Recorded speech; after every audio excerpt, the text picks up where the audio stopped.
memimpin rapat terbatas dan tentunya sama-sama kita membahas tentang penanganan residu-residu dari situasi dan dinamika 1 minggu terakhir ini. Gitu. 17/8 ada komentar? 17/8. Yes. Ya, kita ikuti semua. Saya sudah baca satu persatu 17/8 yang menjadi aspirasi dari berbagai kalangan. Menteri Koordinator Bidang Infrastruktur dan Pembangunan Kewilayahan Agus Harimurti Yudhoyono AHY memberikan keterangan pers usai mengikuti rapat terbatas yang dipimpin Presiden Prabowo Subianto pada Kamis, 4 September 2025. Iya, dengan Menteri PU tentunya kami terus selain mengikuti perkembangan situasi di lapangan. Dalam keterangannya, AHY menjelaskan bahwa pemerintah terus melakukan inventarisasi dan identifikasi berbagai kerusakan infrastruktur akibat situasi yang terjadi dalam 1 minggu terakhir, termasuk gedung pemerintahan, kantor, dan fasilitas umum. AHY mengatakan pemerintah juga telah mengalokasikan dana untuk segera memperbaiki infrastruktur yang rusak tersebut. Lebih lanjut, AHY juga menyampaikan bahwa penanganan pasca kerusuhan secara umum menunjukkan peningkatan stabilitas. Ia berharap agar kerusakan infrastruktur, termasuk fasilitas publik, dapat segera ditangani, dibangun kembali, atau diperbaiki.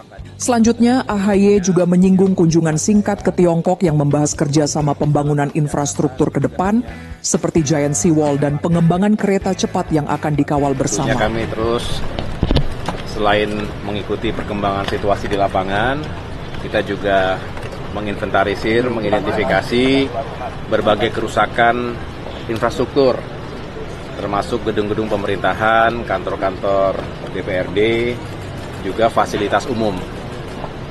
Ada JPO misalnya yang rusak atau terbakar, sehingga dari Kementerian PU nanti Pak Menteri bisa lebih detail menjelaskan, juga sudah mengalokasikan untuk bisa segera memperbaiki berbagai infrastruktur dan fasilitas umum yang rusak tadi.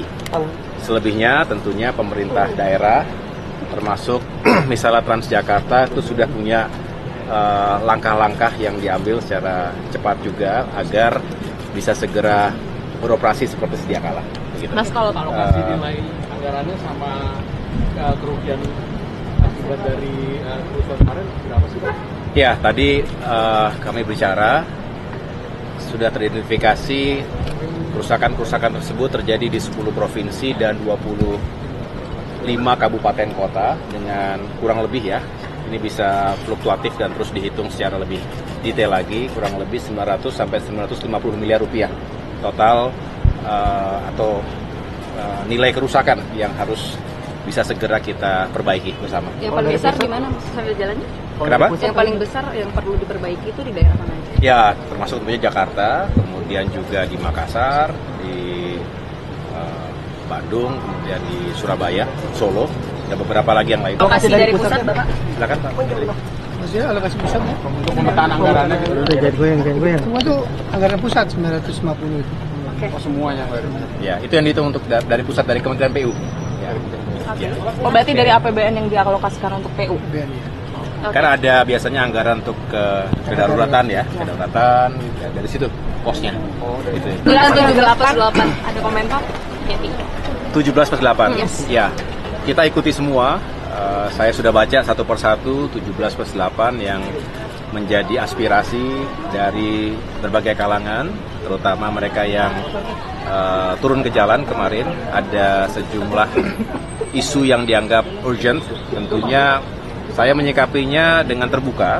Ya, tentu dalam kapasitas saya juga sebagai Ketua Umum Partai Demokrat, saya mengatakan kalau ada yang memang segera perlu kita duduk bersama, mendengarkan, dan saya mengapresiasi dialog-dialog yang sudah dibuka dari DPR RI dan juga tentunya pemerintah. Kami sendiri ingin lebih mendengar apa yang diharapkan oleh masyarakat, apakah mahasiswa, buruh, dan berbagai kalangan lainnya terhadap berbagai isu, apakah itu ekonomi, apakah itu masalah hukum, keadilan, dan lain sebagainya. Jadi artinya terlepas kapasitas saya sebagai Menko di bidang infrastruktur, tetapi sebagai salah satu pemimpin partai, saya juga menyambut baik jika dialog-dialog itu dibuka dengan baik, salurannya tidak tersumbat, sehingga kita bisa mencari solusinya bersama. Iya, tadi Makasih ya kita Presiden memimpin rapat terbatas dan tentunya sama-sama kita membahas tentang penanganan residu-residu dari situasi dan dinamika 1 minggu terakhir ini. Secara umum sudah semakin stabil dan penanganan juga terus dilakukan, tetapi tadi juga lebih banyak kita membahas untuk tetap fokus pada pembangunan ekonomi kita juga, karena memang banyak hal yang tidak bisa menunggu. Artinya pembangunan harus tetap dijalankan dengan baik, dan beliau juga berharap kerusakan-kerusakan infrastruktur termasuk fasilitas publik yang terjadi di berbagai provinsi masuk kabupaten kota bisa segera ditangani, dibangun kembali ataupun diperbaiki, dan tentunya nanti Kementerian Pekerjaan Umum yang juga akan bekerja secara langsung, bekerja sama dengan para pemerintah daerah. Kemudian tadi juga dibahas bahwa kunjungan beliau yang singkat ke Tiongkok juga salah satu pembahasan dengan Presiden Xi Jinping adalah bagaimana untuk kerjasama pembangunan infrastruktur ke depan, termasuk diantaranya adalah Giant Sea Wall dan pengembangan kereta cepat. Ini yang juga menjadi salah satu yang kita harus kawal bersama-sama. Tentunya tadi tidak cukup waktu untuk membahas secara detail. Tentunya saya akan mengawal dua proyek besar ini, sekaligus nanti meminta waktu-waktu yang lebih khusus untuk rapat terbatas bersama dengan sejumlah menteri lain yang terkait.